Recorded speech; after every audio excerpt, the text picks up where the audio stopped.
Footage হচ্ছে এটি।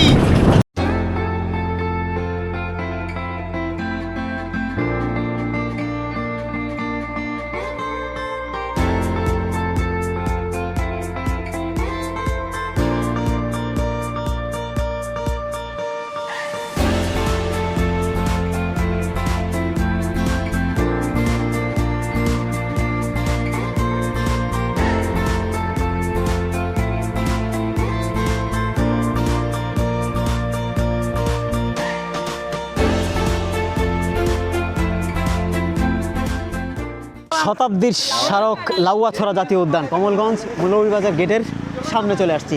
চলেন সামনে যাওয়া যাক।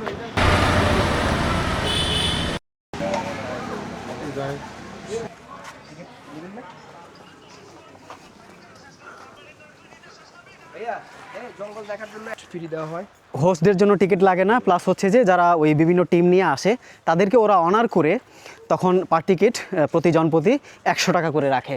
তো আমাদেরও তাই হয়েছে। তো বাকি আমাদের টিম মেম্বার যারা আছে সবাই বেশ আনন্দের সাথে লাউয়াছড়া জাতীয় উদ্যানের মধ্যে আমরা এখন যাচ্ছি সামনের দিকে। আমরা যেভাবে দেখব সেভাবে আপনাদেরকে দেখানোর চেষ্টা করব।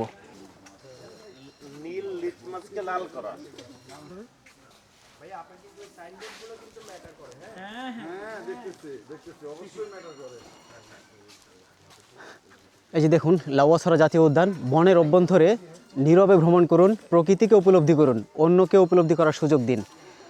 এটা হচ্ছে কিছু নির্দেশনা যে বিষয়গুলো অত্যন্ত জরুরি। এই পাশে আরও একটা আছে যেটা মানে একটা ছক আকারে দেখানো হয়েছে যে এই ছকটা কিভাবে কাজ করে। আর এই পাশে লাউয়াছড়া জাতীয় উদ্যানের যেই কী বন্যপ্রাণী দেখা যাবে সেটাও এখানে আছে।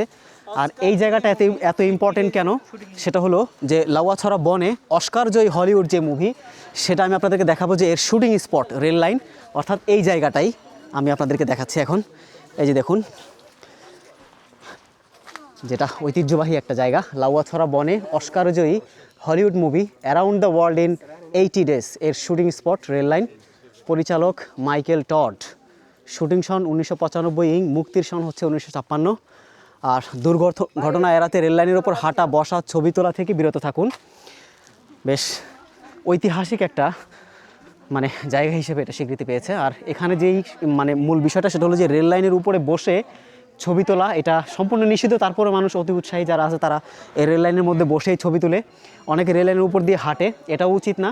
এই যে দেখতে পাচ্ছেন এখানে অনেকেই আছে যারা দর্শনার্থী আছে তারা রেল লাইনের উপরে দাঁড়িয়ে আছে। তো যদিও এখানে ওই যে মানে যারা কাজ করে আর কি যেই মানে এই ব্যারিকেডটা দেওয়ার জন্য তারা কিন্তু এটা সবসময় বলেই দেয় যে আপনারা কেউ রেল লাইনের এটার উপরে বসে কেউ ছবি তুলবেন না, কেউ দাঁড়াবেন না বা এটার উপর দিয়ে কেউ হাঁটবেন না। কিন্তু তারপরেও আমাদের মতোই যারা ভ্রমণ পিপাসু আছে অনেকেই হয়তো তাদের আবেগকে ধরে রাখতে পারেন না, এখানে হাঁটেন বা এখানে ছবি তোলার চেষ্টা করেন, বাট এটা কোনো অবস্থাতেই কাম্য না এবং উচিত নয়। তো এটা হচ্ছে এই যে জায়গাটা, ঐতিহাসিক যে জায়গাটা যেটা আপনার হলিউড মুভি শুটিং হয়েছিল, যেখানে around the world in 80 days এর শুটিং স্পট। এটা বেশ দারুণ। এই যে দেখুন সামনে থেকে আপনাদেরকে আমি দেখাচ্ছি। হুমায়ুন আহমেদের যে চলচ্চিত্রটা করছেন আমার আছে, আচ্ছা ওই পাশে, হ্যাঁ ওকে।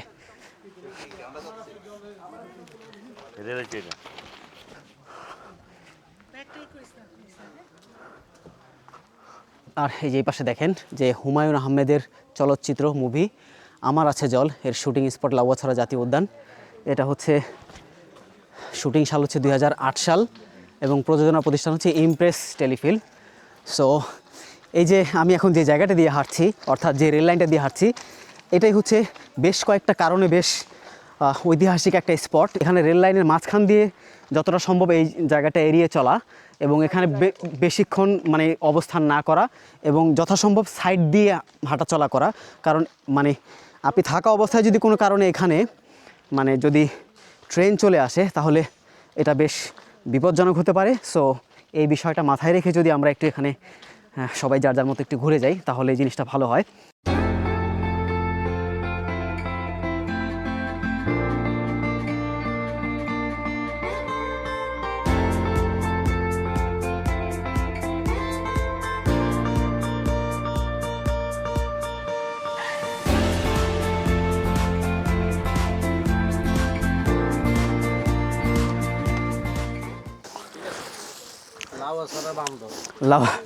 লাউয়াছড়ায় ওই যে আরেকটা আসছে, ও তো পায় নাই, ও পরে আসছে, এনে। এ ভদ্র আছে, আরেকটা খাবি? হ্যাঁ, বিসি খায় না, বিসি ফেলে দেয়। হ্যাঁ, হুম।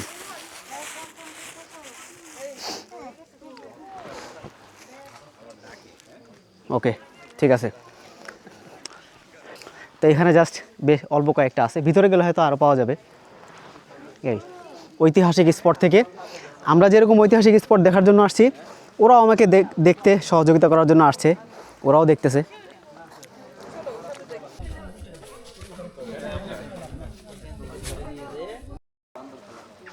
ওই যে একটা উপরে বসে আছে, এই একটা, এদের খাবার দিলে এরা খাবে, আপনাকে ডিস্টার্ব করবে না। এখানে আনন্দময় ভ্রমণের জন্য যা করা উচিত এই জিনিসগুলো এখানে দেওয়া আছে। আর আনন্দময় ভ্রমণের সাইনবোর্ডের উপরে ওই যে বড়বাবু বসে আছে, এই যে দেখেন, ঠিক আছে, একদম জায়গা মতো, ঠিক আছে, ও ওখানে বসে আছে। আর বনে হাঁটা পথ এরও দেওয়া আছে, এদিকে বনে হাঁটা পথ, আমরা এদিকে যাওয়ার চেষ্টা করবো এখন। ইম্পর্টেন্ট একটা মেসেজ এখানে, যে বনের ভিতরে দিয়াশলাইয়ের জ্বলন্ত কাঠি বা সিগারেটের অবশিষ্ট অংশ নিক্ষেপ করবেন না।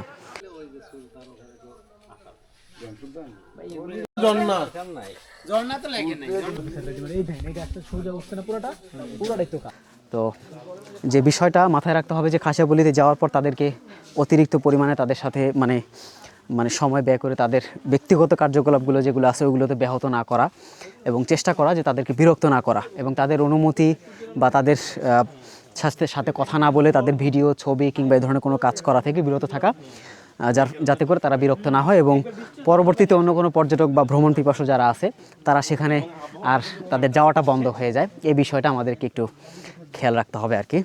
এদিকে হচ্ছে উদ্যানের শেষ প্রান্ত, আর এই পাশটা হচ্ছে আধা ঘন্টা পায়ে চলা পথ। তো এইদিকে এ পর্যন্ত শেষ না,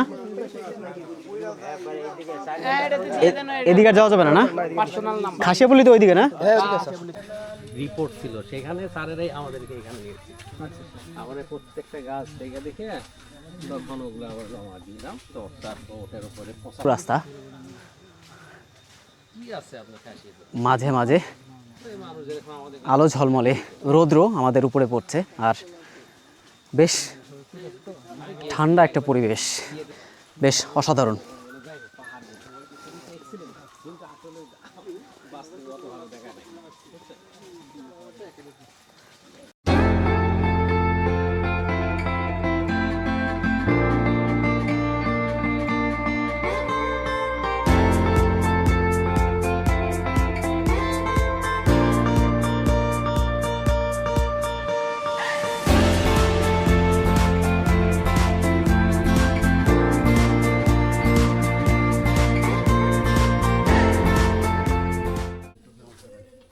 বিরল প্রজাতি বাঁশপাতা, আর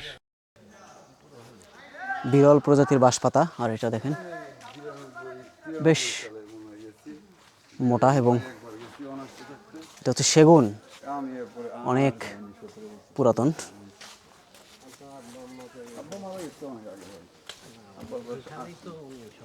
সব ঢাকাতেই, নিজেদেরই বাড়ি, ঢাকাতেই বাসা, ঢাকাতেই ফার্ম গেলে নিজেদেরই বাড়ি। নাম শুনছেন তো মনে হয়।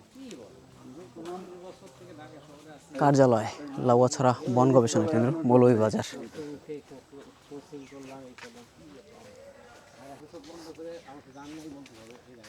ভাই আমি বুঝতে পারছি ভাই, সেই আমার ক্ষেত্রে ভাই এই গলিতে গেলে এদিকে গেলে এইটা, এটা গেলে এটা,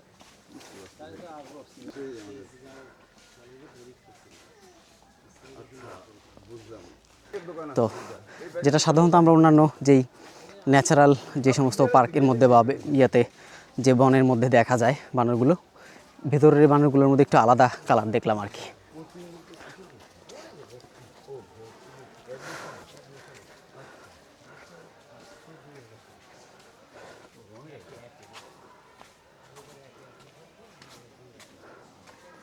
আচ্ছা,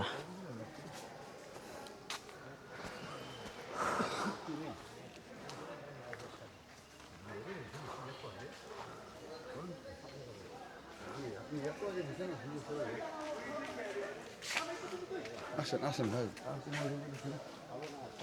লাউয়াছড়া বন গবেষণা কেন্দ্র, সিলভিকালচার রিসার্চ বিভাগ, বাংলাদেশ বন গবেষণা ইনস্টিটিউট।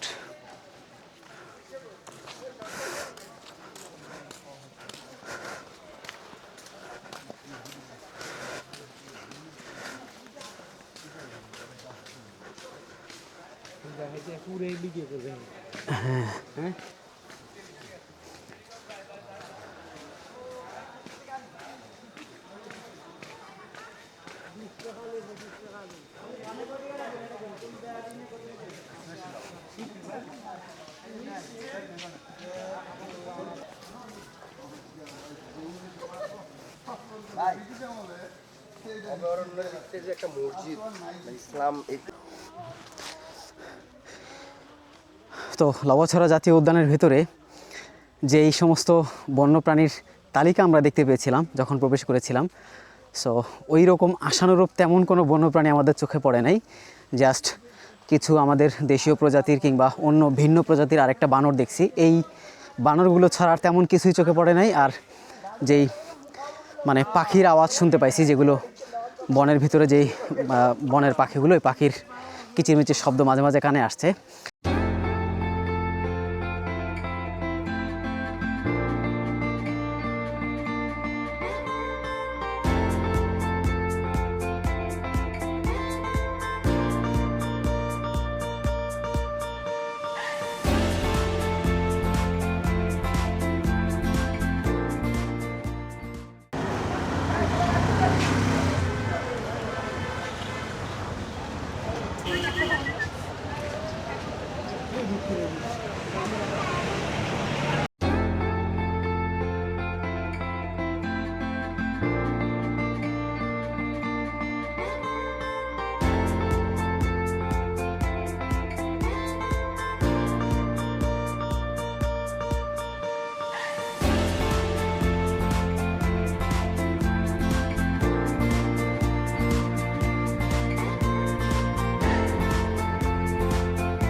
একটু ধরেন, লিকুইডটা ধরেন, এবার একটু স্মেল করুন। ভ্যানিলাটা বেরিয়ে আসলে ভ্যানিলাটা বেরিয়ে স্মেল ভাই। না তো কোনো ইয়ে নাই, গন্ধ নাই। আরে মিয়া কি কয় গন্ধ নাই হুজুর? নাকে লাগাতে দেখেন তো গন্ধ আছে কিনা। আছে, রাবারের তো অবশ্যই গন্ধ আছে।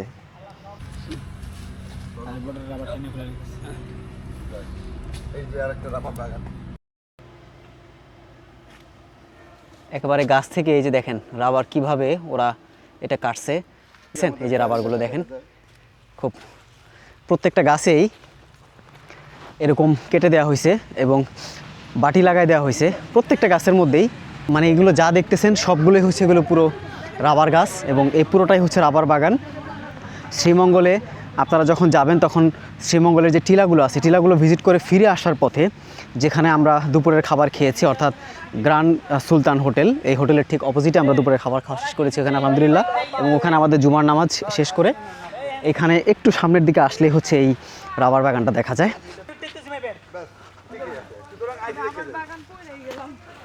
মানে মোট কথা আপনি চায়ের স্বর্গরাজ্যে আসছেন আর যেখানে যাবেন সেখানে চায়ের ছোঁয়া পাবেন না তা হয় না। দেখেন আমরা যদিও রাবার বাগানের মধ্যেই আসছি, তারপরে এখানে উপরে এই চা বাগান আছে, অর্থাৎ চায়ের গাছের সাথে আপনার দেখা হবে, কারণ এটা চায়ের স্বর্গরাজ্য।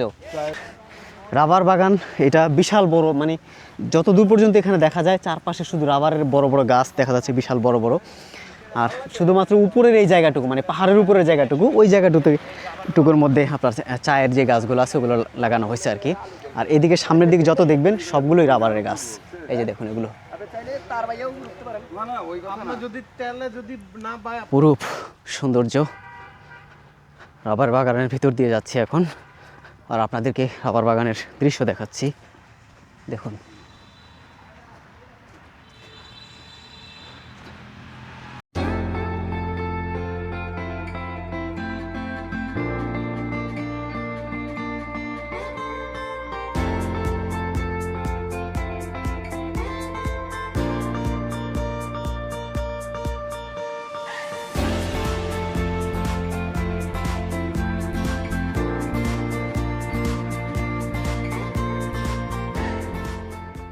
ভিউ কিন্তু দুই পাশে দেখেন, ডানে এবং বামে দুই পাশেই শুধুই চায়ের রাজ্য, সবুজের এক অভয়ারণ্য, সবুজের স্বর্গ বলা চলে। যে আমরা যত দূরে যাচ্ছি, যত ভিতরে যাচ্ছি, যত দূর চোখ যাচ্ছে আমাদের, ততই আমাদের সবুজ যেন আমাদের প্রাণ কেড়ে নিচ্ছে। আমরা যেন সবুজের এক স্বর্গ রাজ্যে হারিয়ে যাচ্ছি ধীরে ধীরে।